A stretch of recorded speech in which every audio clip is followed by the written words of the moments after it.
what's the most memorable experience you've had as a pup? As a pup? Or in your pup life? Oh, I have several, but one of them that comes to mind is way back when we were in, where were we? Was it Arizona? I think we were in Arizona, and we were there for some kind of leather weekend, and we were over at the Saturday afternoon barbecue before the event that night. And I remember we were at the person's house, and I asked my friend who was taking me there, I said, I really want to dog out. Can I just dog out for the afternoon? And he's like, sure.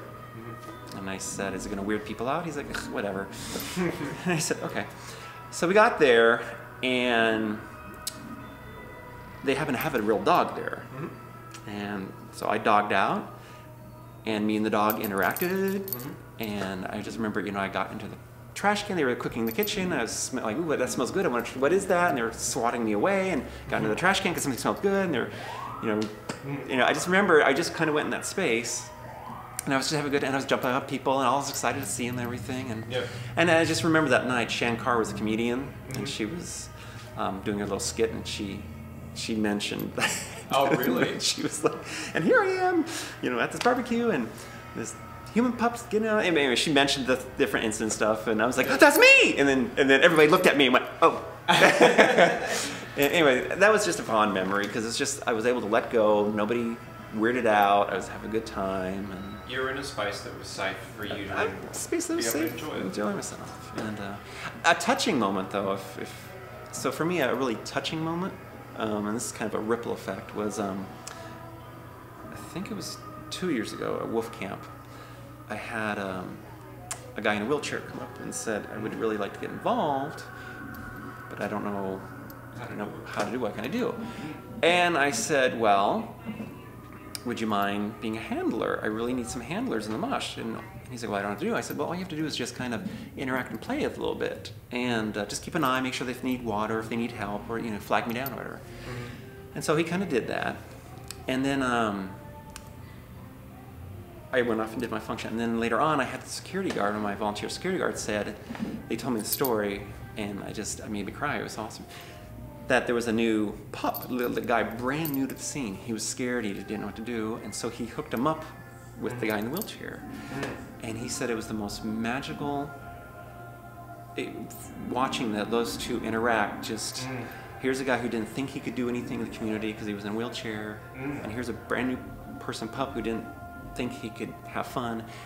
And he was telling me that it was amazing to see the connection that occurred that might not have ever happened if that had happened, and to show that anybody and anything is possible in the pup scene. No limitations stop you.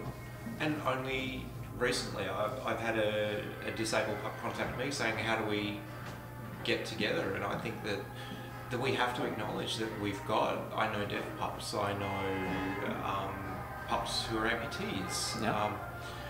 And I think that's vital, that we are on the edge enough. We can't, we have to incorporate everybody. Yeah, so so one of the frustrating things for me is that, again, with the marketing of the pup community, and you see a lot, and a little bit is narcissistic, is that young, beautiful pups. Young, beautiful pup, young, beautiful. Look, I don't look this way. I'm 250 pounds and out of shape, or I'm 5'5", and I'm 6'7". I can't be a pup. That's one of the things I get frustrated about.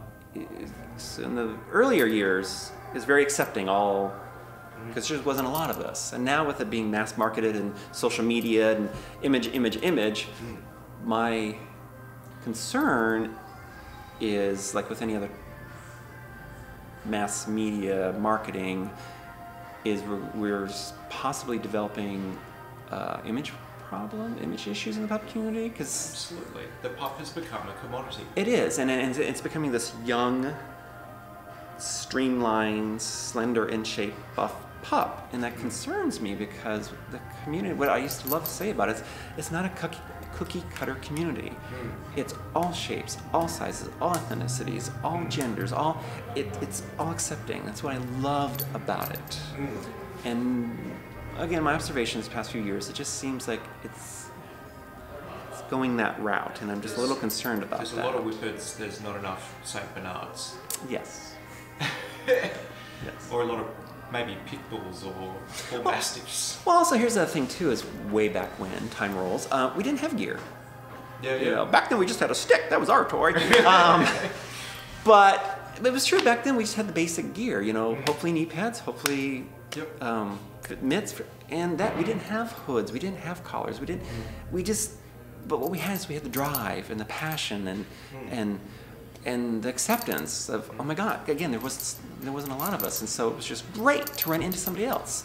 Male, female, disabled, didn't matter. It's just, oh my God, you know. And nowadays, again, my observations as evolution of this community, it seems to get more and more gear focused, which I think part of it is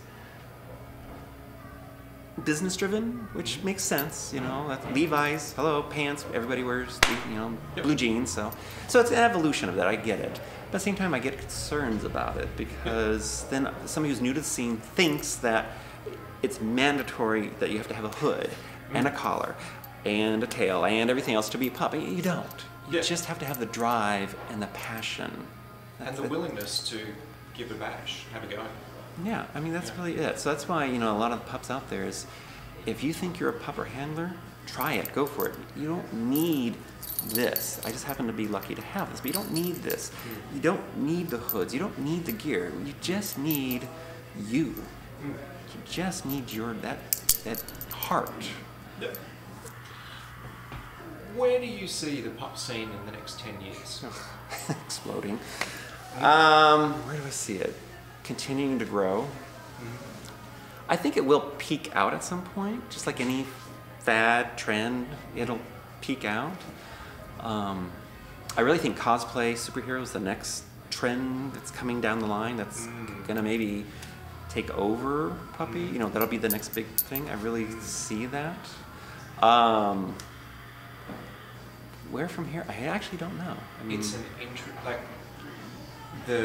my pack attended Comic-Con in Sydney as a pack, and it was really amazing to be stopped and to be photographed. It's like, okay, sure. And we met two wonderful pups who are also at Comic-Con, and one of them, Anna, I hope you're watching this, she was actually wearing a wild boar mask, and she was so excited. She ran across and she was like, "Oh my God, I can't believe it's you guys!" And it was, and for me, those things are very touching as well. When that happens, it's like, wow, I've actually made a difference. And she's become a great friend, and you know, a strong, connected person within Australia. So I think cosplay is certainly, well, let's face it, it is a form of cosplay. Superhero pups. How cool is that? That'd be very cool, actually. I know, right? Yeah, but I agree that I think that at the moment there are a lot of people who come into it not necessarily for what people like you yourself and myself would see as core values of human pup play. No, I mean, again, my observation, but I'm kind of seeing what we call the biped pups and the four-legged pups. And what I mean by that is we have the four-legged pups who get down on all fours, who romp, who go for walks, who bark, who growl, who sleep, who imbue the pup lifestyle. And then we have the biped pups who like the words, the terminology, maybe the social interaction, maybe the gear, but not that part. You know, they don't get it or want it or desire the moshing all for it. That's not them. So I think that's what I'm noticing the evolution now, is that there's a split happening to where you have this bar or event pup, and then you have this other group that actually lives the lifestyle. And I agree. I wonder whether sometimes it's important that we don't 100% dismiss the people who just buy the gear, because you never know. Correct. You never know. I can go back to 2009 where I bought my first pupwood here at Mr. S, and it lived in a plastic bag underneath the bed until I met my handler. And I had a partner who wasn't supportive or didn't understand why I would have that, but I knew that it was like, I have to have that wood. There's something in that that's for me. So I wonder, sometimes the people, maybe it's fear. They've got the gear and they don't quite know what to do with it. I think fear or situation, or it might just be that they like the sparkly collar. Who knows? But how can we best support the quadpeds or the all four pups? Because I would hate for them to think that they're being pushed out by the pretty or pushed out by the muscle pup. When if you're a sexy, furry Saint Bernard, then I think it's important that you know that you're welcome and that you're included. How do we best do that? I don't know. I mean, just keep being you. Keep being social. Keep trying. Claw's coming up here, Cleveland Leather Alliance weekend this weekend, and kind of what I commented in a post is just be yourself, but present people with your expectations, your wants, goals, needs. Don't. If you're shy, trust me, there's 30 other people just as shy as you, and they're probably just like you, waiting for somebody to come up to them. So take initiative. And yeah, you see the pretty pups, try and say hello. And if they don't respond, well, try the next person. Try the next person. Don't stop at one. And also don't, and just because they say no, don't take it personally, because you don't know what's going on in their life. You don't know if they have an exclusive monogamous relationship. You don't know if he has protocols where he's not allowed to talk or interact with people. Or his mother just died and he's in his own headspace trying to deal with things right now. Or he just had this amazing sex encounter and he's worn out. And so you're not living those other people's shoes. So if you approach the pretty ones, or you approach the average ones or whatever, approach people, but if they say no, don't take offense to it. Just move on, because again, there's 30 other or 29 other people that hoping you will say yes or come talk to them. And I hear that a lot. Oh, I'm shy. The pup community, I'm shy. Don't use that as an excuse. The pup community is so social, so great at being social. Try. Just try. Absolutely. And RuPaul interviewed John Waters recently, and the quote that stuck in my head was, "No's are free. Don't be afraid to ask for what you want, because if somebody says no, it's like, fine. But what if they say yes? What if you actually meet the person that's like, oh my God, so you're a superhero pup as well. What superhero are you? Like, and then the two of you are going to be lifelong friends. Yeah. And it's like, So back to your question, how to support it. I guess just being supportive. Just, if it may not be your thing, but maybe you can offer space, or maybe you can, hey, I don't handle, but you're my friend and I see you really want to pup out. I can handle you for an afternoon. I can engage with you a little bit. There's another term that came up at Puppies in the Mountains a few years ago. This one attendee came up with a puppy sitter, which I really love and I want to get into the culture. So puppy sitters, think like grandparents, where you get all the benefits of the kids, you get all the benefits of the puppy, and you can hand them back. And you can hand them back without the responsibilities of a handler. So a puppy sitter where I can spend an afternoon with you or an evening and let you pup out or have fun, but then you can go off and hopefully find somebody who actually spend more investment into you. And so find some puppy sitters, find friends, or find events, or like here in San Francisco they've created this new second Saturday of the month called Wolf, where we're moshing now at the bar, to where anybody who wants to come out and try it, there's mats down, you can come and try it, you can talk to people, find events near you, support them, find people online, Recon, Pup Zone, just whatever, Puppy 101 Facebook groups, and just approach people or put things out there. Hey, I'm new, I'm not sure what to do. Trust me, there's people that will come and offer advice or opinion or... Absolutely. We have spoken for coming up to an hour. What? Which is incredible, right? It's like we're in the talk about pup zone. So to wrap it up, what if you could share one or two choice pearls of wisdom from quite an incredible journey that you've had within the pup community? What would you offer? Pearls of wisdom. Or you know, the touching moment with the chap in the wheelchair. How amazing is that? So, well, for me, I don't know if this is pearls of wisdom, but so my wolf has to remind me a lot because I get so focused on when I'm doing events and moshes.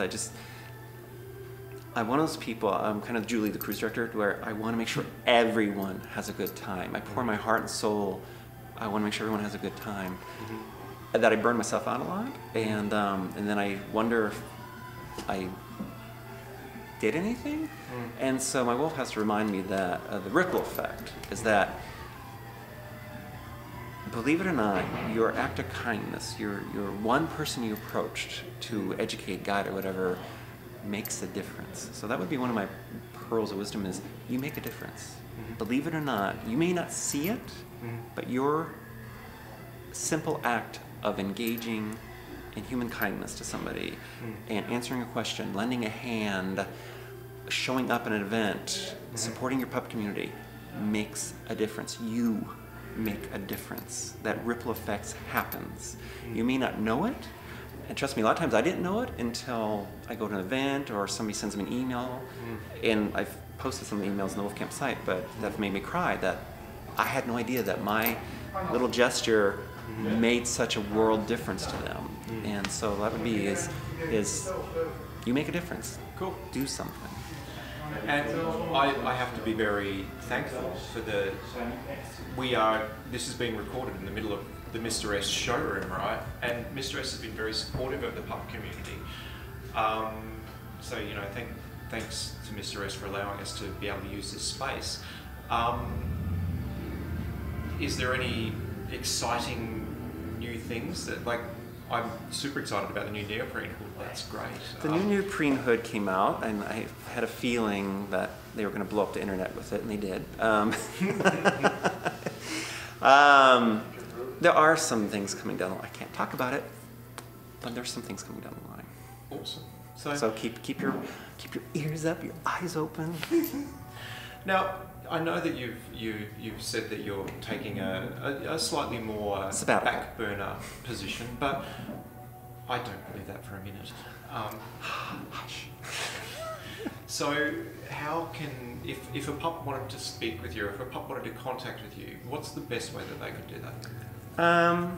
They can try through Facebook. Even though I'm not the most social savvy person.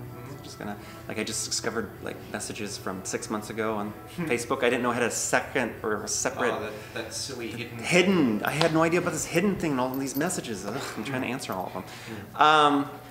I would probably say you can still go to Wolf Camp email. I still look at that, even though. So Wolf Camp itself event is not there, but the site I'm leaving up for historical purposes. But I still look at the emails there. And to be, what's the new reincarnation of Wolf The Camp? reincarnation is called Off Leash. Okay. Yes, so it's called Off Leash. If you look on Facebook or Google it, Off Leash IML, it should come up. And I'm excited to see. Well, actually, I won't be going this year. I'm actually, again, I'm taking a year off from IML because I've been going for over 20 some odd years. Yep. So I'll be excited to hear what happened. But one of the positive event thing changes is that he's moved it to daytime. Oh, cool. So I'll be very curious to see how that goes. Fantastic. So watch this space. Yes, watch this space. You'll have him for one. Kirk, Brue Pierce, thank you so much for taking the time and what you've contributed to the community. Thank you. Ruff. Arf.